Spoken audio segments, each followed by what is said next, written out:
Essa igreja foi inaugurada em 1869.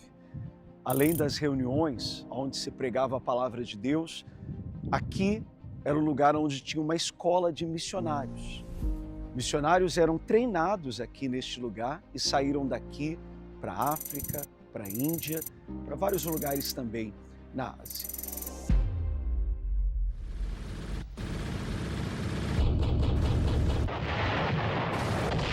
Durante a Segunda Guerra Mundial, Londres foi atacada pelos nazistas e esse local foi um local de bombardeio. Se você observar as pedras da igreja, elas estão escuras, vestígio do fogo, porque ela chegou a pegar fogo. Agora, essa igreja resistiu ao tempo, resistiu à bomba, resistiu ao fogo, só que ela não resistiu à falha humana. O que aconteceu aqui, que foi um local onde muitos pregadores foram feitos, morreu. A igreja fechou, durante um bom tempo ela ficou abandonada e um local que produziu tantos missionários deixou de existir. Falha humana. E como que isso aconteceu? Os pregadores não se identificaram mais com os jovens, não fizeram novos discípulos, a igreja envelheceu, muitos dos membros da igreja morreram e a igreja morreu. Falha humana, a falha exatamente do ID. Nos últimos 10 anos, mais de 3.500 igrejas como essa tiveram suas atividades encerradas aqui na Inglaterra. Muitas dessas igrejas se transformaram em museu, algumas em bar, restaurante e tem até igreja que virou boate.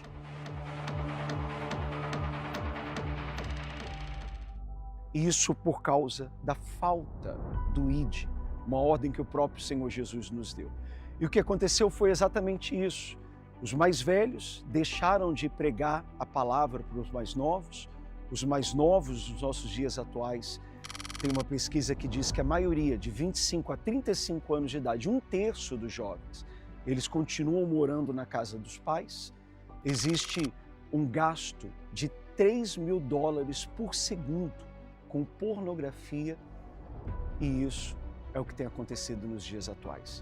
Mas não tem sido uma realidade aqui na Igreja Universal, porque essa igreja foi comprada pela Igreja Universal e aqui neste lugar o trabalho do ID tem continuado.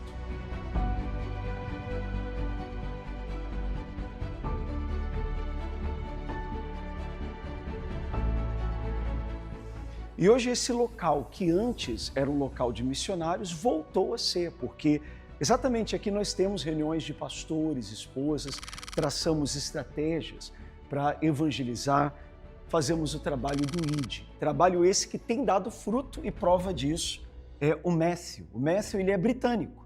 Ele nasceu aqui na Inglaterra, cresceu aqui na Inglaterra, mas os pais são brasileiros, não é isso? Sim, senhor bispo. E como foi o seu chamado? Eu cresci na igreja, inclusive cresci aqui nessa igreja de Plaston e eu fiz tudo. Fui na escolinha, eu fui no grupo de jovens, mas chegou uma época que eu cansei. Eu queria curtir a vida. Então eu decidi do nada sair e viver minha vida. Comecei a fumar maconha, comecei a roubar de lojas, comecei a fazer um monte de coisa e só piorou. Melhorou um pouquinho, mas daí quando eu entrei na faculdade piorou, que eu estava livre, longe dos pais, e comecei a fumar muita maconha, até o ponto que eu fiquei depressivo. E essa depressão levou você a que ponto? Sim, então eu lembro que o pior ponto foi quando eu falhei algo na faculdade, que a faculdade era meu tudo. E quando eu falhei, eu pensei, eu não valho mais não para nada. Então eu pesquisei lá qual que é o melhor jeito de se matar. Eu pensei em se matar naquele momento. Chegou a ter pensamento de suicídio. Quer dizer, planejar até o suicídio. Sim, senhor bispo, planejei o suicídio. E como é que venceu? E foi um dia que a minha namorada me convidou em outra cidade para vir para a igreja, que ela não tinha nada a ver com a fé antes disso, mas ela me chamou. Eu fui com ela e daquele dia parecia que tudo que o pastor estava pregando foi sobre a minha vida. E comecei a mudar, comecei a parar de fumar maconha. Ela também parou de ir na igreja, mas eu continuei, eu permaneci. E foi assim, eu fui desenvolvendo, entregando mais minha vida para Deus. Uhum. Até um dia que eu lembro que o pastor, na época, o pastor do grupo de jovens, falou que a obra não é para aqueles que têm vontade, mas é para aqueles que têm disposição.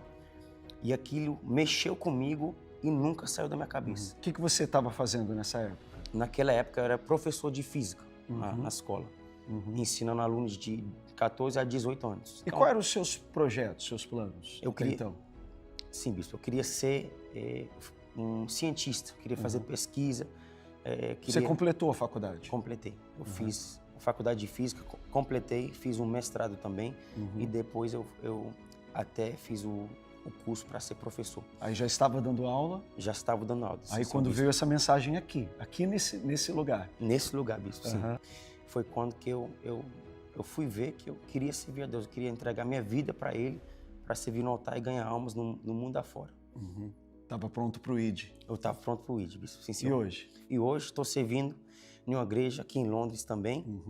Eu já fui para outro país, na Grécia, e para outras cidades. E agora estou em Cuba servindo a Deus e é uma maravilha, bispo, para estar servindo a Deus e cumprindo o ID. Pois é, tá aí. O Matthew, ele é membro daqui, dessa igreja, que foi comprada, que não virou museu, uma igreja que virou aí um celeiro de almas. Então você que nos assiste agora, e como ele ouviu essa mensagem, não é para quem quer, para quem tem vontade, é para quem tem disposição. Se você tem disposição também, então o chamado é para você. Você tem essa coragem, essa disposição para o ID, está aí a sua oportunidade.